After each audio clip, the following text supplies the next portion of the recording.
In this video, I'm gonna share 3 amazing list tricks in Python that will help you make your code cleaner and more efficient.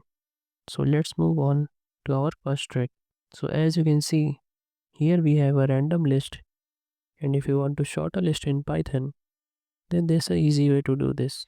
You can just use a sort function, and you have to write l.sort, and that's it. This will sort the list. Let's print the list and see the results. And as you can see, our list is sorted.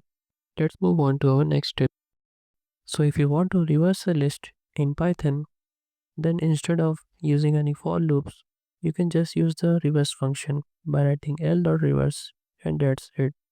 Let's print the list and see the results. And as you can see, our list is reversed. So let's move on to our next step. So suppose you are given two lists and you want to create a new list which have the combined element of this list. Then here's a simple way to do this. First you will create a temporary list L3. Then here all I have to do is I have to write L1 plus L2, and that's it.